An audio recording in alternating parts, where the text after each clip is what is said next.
누가복음 14장 말씀. 한 번은 예수께서 바리새인의 최고 지도자들 가운데 한 사람과 안식일 식사를 하러 가셨는데 손님들이 모두 그분을 주시하며 일거수일투족을 살폈다. 바로 그분 앞에 관절마디가 심하게 부은 사람이 있었다. 예수께서 그 자리에 있는 종교학자와 바리새인들에게 물으셨다. 안식일에 병을 고쳐도 되느냐 안 되느냐. 그들은 묵묵부답이었다. 예수께서 그 사람을 데려다가 고쳐주시고 돌려보내셨다. 그러고 나서 말씀하셨다. 여기 있는 사람 가운데 자기 자식이나 가축이 우물에 빠졌는데 당장 달려가서 끌어내지 않고 안식일이냐 아니냐를 따질 사람이 있느냐. 그들은 대답할 말이 없었다. 예수께서 식탁에 둘러앉은 손님들에게 계속해서 이야기해 주셨다. 사람들이 저마다 밀치고 상석에 앉으려는 것을 보시고 예수께서 말씀하셨다. 누가 너를 저녁 식사에 초대하거든 상석에 앉지 마라. 주인이 너보다 더 중요한 사람을 초대했을 수도 있다. 그런 경우에 주인이 와서 모든 사람 앞에서 큰 소리로 당신은 자리를 잘못 잡았소. 상석은 이 사람의 자리요 할 것이다. 그러면 너는 부끄러워 얼굴을 붉히며 마지막 남은 맨 끝자리로 가야 할 것이다. 저녁 식사에 초대를 받거든 맨 끝자리에 앉아라. 그러면 너를 초대한 사람이 와서 친구여 앞으로 나오시오 하고 반드시 말할 것이다. 그 일이 저녁 식사에 온 손님들에게 화제거리가 될 것이다. 내가 말한다. 너희가 거만한 태도로 다니면 결국 코가 납작해지고 말 것이다. 그러나 너희 있는 모습을 그대로 인정하면 자기 자신보다 큰 존재가 될 것이다. 예수께서 자기를 초대한 사람에게 말씀하셨다. 다음번에 내가 저녁 식사를 베풀거든 내 친구와 가족과 잘 사는 이웃들, 곧 호의를 갚을 사람들만 초대하지 마라. 한 번도 초대받지 못하는 사람들, 가난한 지역에 사는 소외된 사람들을 초대하여라. 그러면 내 자신이 복되고 또한 복을 경험하게 될 것이다. 그들은 호의에 보답할 수 없겠지만 하나님의 사람들이 부활할 때 그 호의에 대한 보답이 있을 것이다. 반드시 있을 것이다. 그 말에 손님 가운데 한 사람이 응답했다. 하나님 나라에서 저녁 만찬을 먹게 되는 사람은 정말 복이 있습니다. 예수께서 그 말을 이어받으셨다. 그렇다. 어떤 사람이 성대한 저녁 파티를 열어 많은 사람을 초대했다. 식사 시간이 되자 그는 초대받은 사람들에게 종을 보내 말했다. 오십시오. 음식이 다 준비되었습니다. 그러나 초대받은 사람들이 한 명씩 핑계를 대며 거절하기 시작했다. 한 사람은 나는 땅을 좀 쌌는데 가서 둘러봐야겠다. 미안하다고 전해라 하고 말했다. 또 한 사람은 나는 방금 소 5쌍을 샀는데 꼭 가서 부려봐야겠다. 미안하다고 전해라 하고 말했다.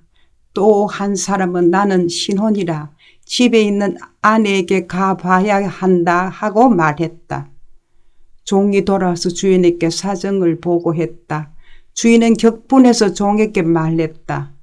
어서 시내의 큰 길과 골목길로 나가거라. 가서 제대로 된 식사가 필요한 사람들, 소외된 사람과 노숙자와 불쌍한 사람들을 눈에 띄는 대로 모아서 이리로 데려오너라. 종이 다시 보고했다. 주인님, 명령하신 대로 했는데도 여전히 자리가 남습니다. 주인이 말했다. 그렇다면 길거리로 가서 아무나 만나는 대로 데려오너라. 나는 내 집이 가득 차기를 원한다. 내가 너희에게 말한다. 처음에 초대받은 사람들 가운데는 아무도 내 저녁 파티에서 먹지 못할 것이다. 하루는 많은 무리가 예수와 함께 걷고 있는데 예수께서 돌아서서 그들에게 말씀하셨다. 누구든지 내게 오려는 사람은 아버지와 어머니, 배우자와 자녀, 형제 자매, 그리고 자기 자신까지 내려놓지 않고서는 내 제자가 될 수 없다. 누구든지 자기 십자가를 지고 내 뒤를 따라오지 않는 사람은 내 제자가 될 수 없다. 새 집을 지을 계획이라면 집을 다 지을 수 있을지 비용을 계산해 보지 않을 사람이 누가 있겠느냐? 기초만 놓았는데 돈이 다 떨어졌다면 너희는 아주 어리석은 사람으로 보일 것이다. 지나가는 사람마다 이 사람이 끝내지도 못할 일을 벌였구나 하고 손가락질하며 너희를 비웃을 것이다. 또 너희는 병사 1만 명으로 병사 2만 명을 가진 왕을 당해낼 수 있을지 판단해 보지도 않고 전쟁에 나가는 왕을 상상할 수 있겠느냐? 만일 당해낼 수 없다고 판단하면 밀사를 보내 휴전을 맺지 않겠느냐? 간단히 말하겠다. 계획이든 사람이든 너희에게 가장 소중한 것과 기꺼이 작별할 각오가 없으면 너희는 내 제자가 될 수 없다. 소금은 좋은 것이다. 그러나 소금이 맛을 잃으면 아무데도 쓸데없는 무용지물이 되고 만다. 너희는 듣고 있느냐? 정말로 듣고 있느냐? 15장. 평판이 좋지 않는 많은 사람들이 예수 주변에 머물며 그분의 말씀을 열심히 듣고 있었다. 바리새인과 종교학자들은 이것이 전혀 달갑지 않았다. 그들은 화가 나서 투덜거렸다. 이 사람이 죄인들을 받아들이고 함께 식사하며 그들을 오랜 친구처럼 대한다. 그들이 불평하자 예수께서 다음 이야기를 들려주셨다. 너희 가운데 한 사람에게 양 100마리가 있는데 한 마리를 잃어버렸다고 하자. 너희라면 99마리를 들판에 두고서 잃어버린 양 한 마리를 찾아다니지 않겠느냐?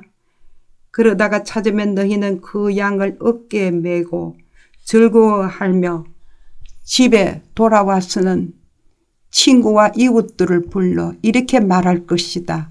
나와 함께 축하합시다. 내가 잃어버린 양을 찾았습니다. 내가 분명히 말한다. 구원이 필요하지 않은 99명의 선한 사람보다 구원받은 죄인 한 사람의 생명으로 인해 천국에는 더 큰 기쁨이 있다. 어떤 여자에게 동전 10개가 있었는데 하나를 잃어버렸다. 그렇다면 그 여자가 그 동전 하나를 찾을 때까지 불을 켜고 집을 뒤지며 구석구석 살피지 않겠느냐? 그러다가 찾으면 틀림없이 친구와 이웃들을 불러 이렇게 말할 것이다. 나와 함께 축하합시다. 내가 잃어버린 동전을 찾았습니다. 내가 분명히 말한다. 잃어버린 한 영혼이 하나님께 돌아오면 그때마다 하나님의 천사들이 바로 그와 같이 파티를 벌이며 축하한다. 예수께서 말씀하셨다. 어떤 사람에게 두 아들이 있었다. 둘째 아들이 아버지에게 말했다. 아버지, 제가 받을 유산을 지금 당장 주십시오. 아버지는 재산을 두 아들의 몫으로 나누었다. 얼마 지나지 않아 둘째 아들은 짐을 싸서 먼 나라로 떠났다. 거기서 그는 제 멋대로 방탕하게 살면서 가지고 있던 재산을 다 날려버렸다. 돈이 다 떨어졌다. 그때 그 나라 전역에 심한 기근이 들었고 그는 고차한 형편에 처하게 되었다. 그는 그 나라에 사는 한 사람에게 일감을 얻어 들판에 나가 돼지 치는 일을 하게 되었다. 그는 배가 너무 고파서 돼지 구정물 속에 옥수수 속대라도 먹고 싶었지만 그것마저 주는 사람이 없었다. 그제야 정신을 차린 그가 말했다. 내 아버지 밑에서 일하는 일꾼들도 식탁에 앉아 하루 3끼를 먹는데 나는 여기서 굶어 죽는구나. 아버지께 돌아가야겠다. 가서 아버지, 제가 하나님께 죄를 짓고 아버지 앞에 죄를 지었습니다. 저는 아버지의 아들이라 불릴 자격도 없으니 저를 품꾼으로 받아주십시오 하고 말씀드리자 그는 바로 일어나서 아버지가 있는 집으로 갔다. 그가 아직 멀리 있는데 아버지가 그를 보았다. 아버지는 뛰는 가슴으로 달려나가 아들을 끌어안고 입을 맞추었다. 아들이 말했다. 아버지, 저는 하나님께 죄를 짓고 아버지 앞에 죄를 지었습니다. 저는 다시 아버지의 아들이라 불릴 자격이 없습니다. 그러나 아버지는 그의 말을 듣지 않았다. 아버지는 종들을 불렀다. 어서 깨끗한 옷 한 벌을 가져다가 이 아들에게 입혀라. 손가락에 집안 반지를 끼우고 발에 신발을 신겨라. 그리고 좋은 사료로 키운 암소를 잡아다가 구워라. 잔치를 벌여야겠다. 힘겹게 즐겨야겠다. 내 아들이 여기 있다. 죽은 줄 알았는데 이렇게 살아있다. 잃어버린 줄 알았는데 이렇게 찾았다. 그들은 힘겹게 즐기기 시작했다. 그 일이 있는 동안에 맏아들은 밭에 나가 있었다. 그가 하루 일을 끝내고 들어오는데 집 가까이 이르자 음악 소리와 춤추는 소리가 들렸다. 그는 종을 불러서 무슨 일인지 물었다. 동생분이 집에 돌아왔습니다. 그가 무사히 집에 돌아왔다고 주인 어른께서 잔치를 열라고 명하셨습니다. 쇠고기 파티입니다. 하고 종이 말해 주었다. 맏아들은 분하고 언짢아서 저만치 물러나 집에 들어가려고 하지 않았다. 아버지가 나와서 그와 이야기하려 했으나 그는 들으려고 하지 않았다. 아들이 말했다. 제가 집에 남아서 한치도 속을 썩이지 않고 아버지를 모신 것이 몇 년째입니까? 그런데도 아버지는 저와 제 친구들을 위해 잔치 한 번 열어주신 적이 없습니다. 그런데 아버지의 돈을 창녀들에게 다 날리고 나타난 저 아들에게는 성대한 잔치를 베풀어 주시다니요. 아버지가 말했다. 아들아, 내가 모르는 것이 있다. 너는 늘 나와 함께 있으니 내 것이 다 내 것이다.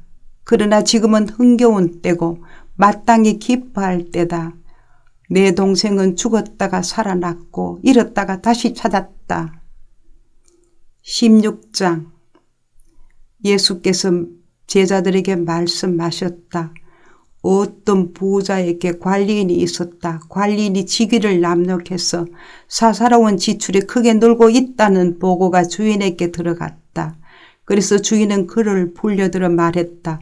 너에 대해 들려오는 이야기가 어찌 된 것이냐? 너를 해고하겠다. 내가 내 장부를 철저히 감사해 볼 것이다. 그러자 관리는 속으로 말했다.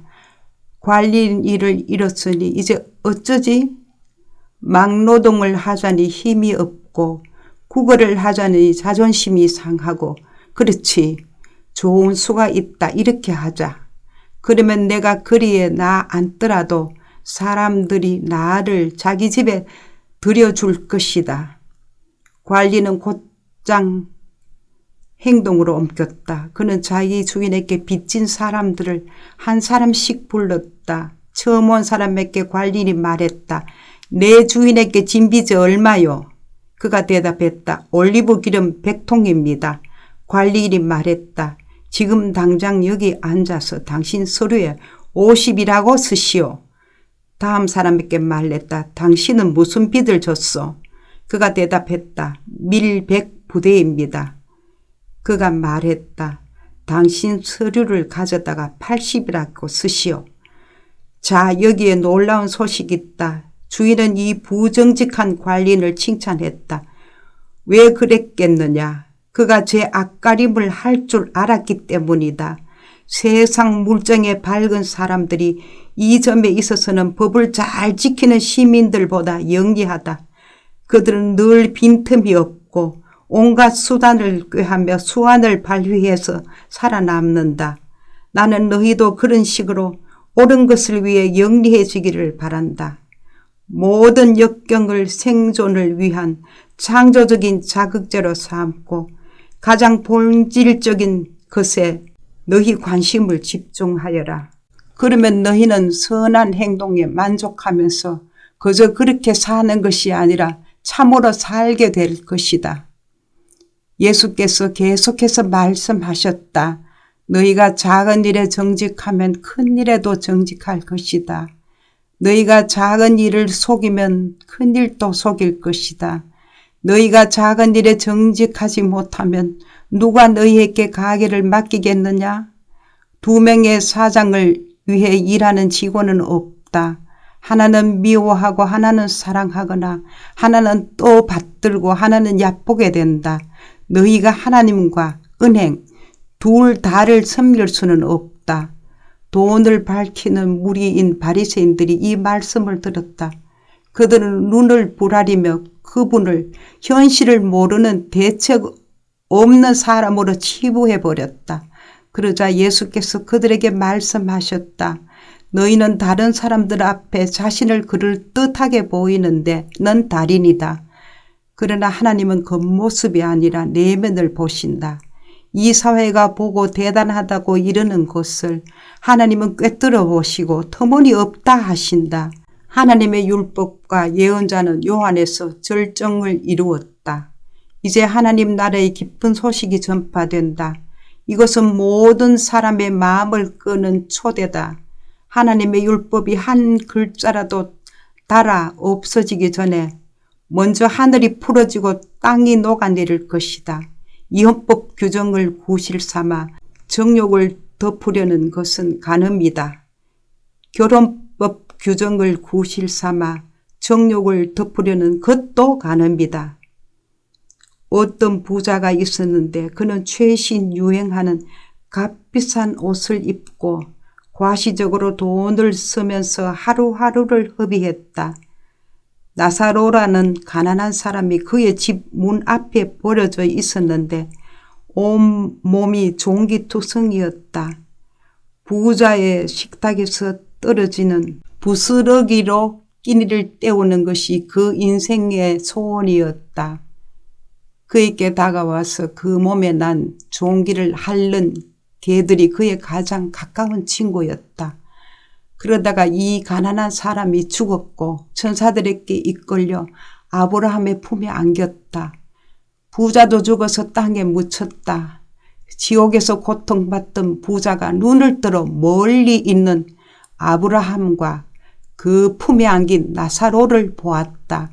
그가 외쳤다. 아버지 아브라함이여 불쌍히 여기시고 자비를 베풀어 주십시오. 나사로를 보내서 그 손가락에 물을 찍어 제 혀를 시원하게 해 주십시오. 제가 이 불 속에서 몹시 괴롭습니다. 그러자 아브라함이 말했다. 얘야, 너는 사는 동안에 좋은 것을 받았고 나사로는 나쁜 것을 받았다는 사실을 기억하여라. 여기는 그렇지 않다. 여기서는 그가 위로를 받고 너는 고통을 받는다. 게다가 너희와 우리 사이에 큰 수렁이 있어서 우리 쪽에서 너희에게 가고 싶어도 갈 수 없고 너희 쪽에서도 아무도 우리에게 건너올 수 없다. 부자가 말했다. 그러면 아버지, 부탁이 있습니다. 5 형제가 있는 내 아버지 집으로 나사로를 보내주십시오. 그가 그들에게 진실을 알리고 경고해서 그들만큼은 이 고통의 자리에 오지 않도록 해 주십시오. 아브라함이 대답했다. 그들에게는 진실을 말해줄 모세와 예언자들이 있다. 그들한테 들으면 된다. 그가 말했다. 저도 압니다. 아버지 아브라함이여.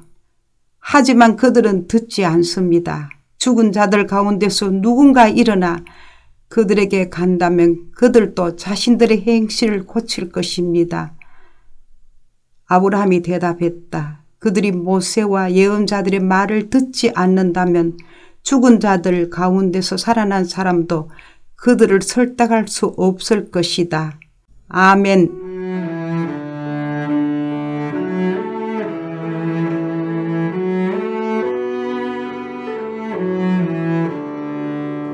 오늘 또 말씀으로 승리하시길 바랍니다.